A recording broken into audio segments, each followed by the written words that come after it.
One of the main duties of a princess marrying a king, perhaps the most important, was to provide a healthy offspring of heirs to the throne, mainly male, as most royalty prevented women from assuming the crown.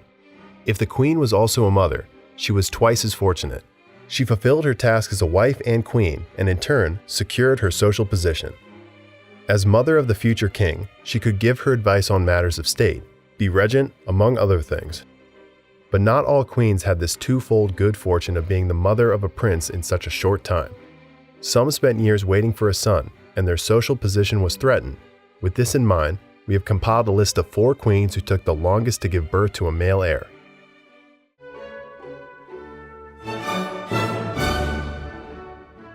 Marie Antoinette was the daughter of Marie Theresa of Austria. She eventually married Louis Augustus, the future King Louis XVI, and was the grandchild of King Louis XV. The marriage of the two was a political arrangement between the dynastic houses of France and Austria, who were longtime enemies. However, during this period, they were getting closer, and the marriage of the princess was a strong sign of this. For the wedding to take place, Marie Antoinette undergone a serious retaining of her manners and aesthetics, having to adapt herself to French standards of beauty and education. Louis was a shy and secretive young man who only thought about hunting and working with watches. His grandfather wanted his bride to be as beautiful as possible to arouse the fire for women that his grandson did not show. The wedding took place in April 1770 in a Vienna church, and it looked like a political arrangement since it was conducted by proxy. Maximilian, the bride's brother, played a role of the dauphin at the altar. Soon after the ceremony, a parade of 57 carriages set off for France. On French territory, the young woman met King Louis XV, then 60 years old. Then it was the groom's turn, Louis Augustus, who had very few encounters with women and was certainly a virgin, ended up giving Marie Antoinette only a quick kiss on the cheek. A new wedding ceremony was held in Versailles, the suburb outside Paris, where the French court resided. Under the attentive eyes of the nobility, the couple withdrew to bed. Everyone was anxious that the dauphin could produce an heir quickly, but that wedding night would go down in history. Something occurred there that would be repeated for years. Nothing, as the dauphin wrote in his diary the next morning. Louis Augustus did not deflower Delphina and would not do so for 7 long years. Due to the unsuccessful honeymoon, the future queen was soon subjected to accusations. The marriage had to be concluded through sex, since there was a succession problem in France, or rather, the death of heirs. Louis XV, great-grandson of the Sun King, had ascended the throne at the age of 5, after the deaths of his grandfather, father, and 2 older brothers. This is also the way succession went for Louis Augustus. It was essential for the future heirs to start a family. But Louis treated his wife with indifference and coldness. He only met with her for etiquette, spent most of his time hunting, fixing locks and clocks. Just as it had been in those days, the obligations of marriage, of having an heir, fell on Marie Antoinette's shoulders. Through letters, her mother blamed her for the fiasco and said that everything depended on the wife. With a submissive, docile, and amiable attitude toward her husband, things would flow. The only duty of a crown prince's wife would be to please and obey her man. The young dauphin was believed to have phimosis. Because of this, every time he tried to engage in intercourse, he felt a great pain in his penis and gave up. It was only after a trip to the doctor that he was able to have sexual intercourse. Finally, an heir was produced after 7 years of marriage. Alexandra Feodorovna, 10 years. Nicholas was born in 1868, and Alexandra in 1872. After his father's funeral, Tsar Alexander III, in 1894, Nicholas married Alice of Hesse. She, upon becoming his wife, also changed her name to Alexandra Feodorovna when she converted to the Russian Orthodox Church. The wedding took place in the chapel of Winter Palace in St. Petersburg on November 26, 1894. It was a Victorian wedding, outwardly calm and prosper, but based on intense and passionate physical love.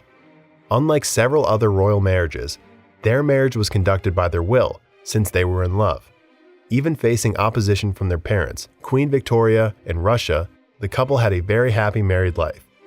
Despite the couple's fertility, the Empress went through a drama. She bore 4 daughters for Nicholas in Russia, but she struggled to obtain a male heir. When she did, she kept on suffering because the boy had a serious disease known as hemophilia. It was perhaps because of her shyness brought on from childhood that Empress Alexandra could never quite fulfill the public role that was required of her. She became empress too early and did not learn of all the court requirements, fought for attention with her mother-in-law, and was seen as a nag by most of society. The lack of a male heir aggravated the situation. The couple's first child was born in 1895. On only August 12, 1904, did Alex give birth to a boy. The child was given the name Alexei.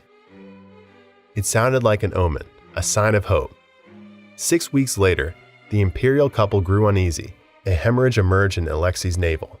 Months passed, and Alexei was standing upright in his cradle, in an attempt to crawl and walk. When he stumbled and fell, small spots would show up on his legs and arms. Within a few hours, the spots would puff up and turn a bluish color. Underneath the skin, the blood did not clot. His parents' dire submission was proven right. Alexei had hemophilia. Hushed from public view, cloaked in heresy, acting from within, this hidden tragedy would change the history of Russia and the world. The secret of Alexei's disease was concealed and well kept in the inner limits of Tsarskoye Selo, the Tsar's city, and the Empress came to believe that the only person who could cure her son was the monk Rasputin. Princess Isabel married Count of Eu on October 5, 1864. This marriage was arranged, as were many marriages of that time, and the bride and groom met not long before they were to the altar. The closeness and loyalty between the two were there right from the start, but they lived for almost a decade of the drama of not having an heir to the Brazilian throne. Meanwhile, Leopoldina, the youngest sister, got pregnant successively, which made Isabel somewhat jealous. Infertility was regarded as a disease, being called frivolity or frigidity. At the time, many recommended drinking tea made from ricinus, fig herb, or even fumigating the intimate parts with a herb called pombina. There were novenas to Saint Anna and Saint Comba, patron saints of marital fertility. Princess Isabel felt embarrassed to make her husband subject himself to the national folklore to induce pregnancy in women. They forced him to urinate in the cemetery through a grave ring, or to grease his pubes with goat tallow, or to drink Catuaba bottles. He took her for a primitive.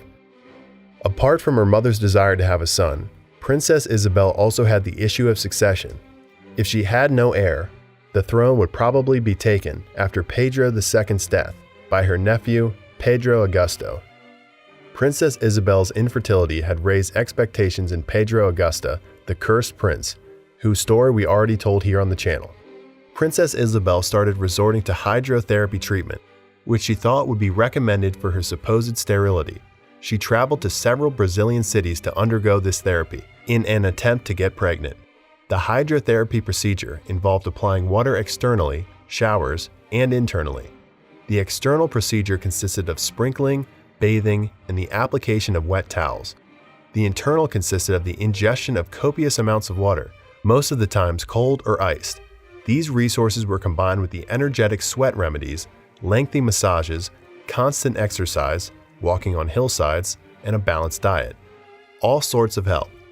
Princess Isabel finally had her son. In 1875, after 10 years of fruitless attempts, Princess Elizabeth became pregnant at last. Even though she had successive neutral miscarriages and a stillborn daughter, Princess Isabel gave the crown 3 heirs who, due to the fall of the monarchy, never assumed the throne. Louis XIII of France and the Spanish Infanta, Anne of Austria, had an unhappy marriage, riddled with accusations and distrust. The marriage took place on November 21, 1615, and both were only 15 years at the time. The marriage was arranged by Maria de Medici, Queen Mother of France, who was regent to Louis XIII. Louis looked unprepared for the responsibility. The sovereign was frail, immature, extremely shy, and had not yet outgrown puberty. On the wedding night, he was led by his mother and pushed into the marriage bed. Private encounters were sparse and controlled by Maria de Medici. Other than the young age of the king and the queen herself, Maria de Medici did everything she could to stop their married life from working out. Something else that made Louis hate his wife was being Spanish. France had been at war with Spain for decades, and their marriage was an effort to bring peace between the two nations. As time went by and no heir was born, the couple hardly saw each other. When they did, there was only hatred. To make matters worse, Anne was embroiled in a plot with the Duke of Buckingham, who was in love with the Queen, who tried to grab her in her bedroom.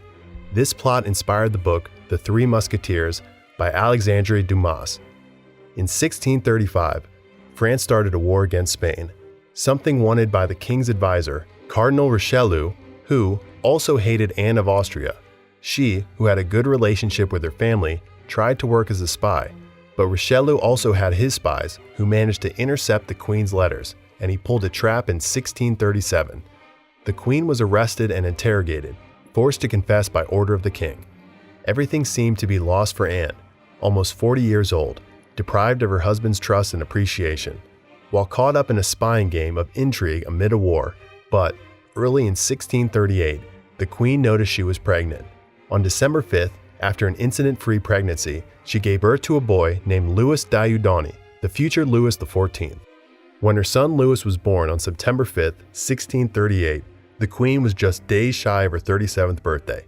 2 years later, Philip, Duke of Orleans, was born. More than 2 decades went by without an heir. In the meantime, Anne was a queen constantly under threat, either for not having an heir or for not being liked by her husband.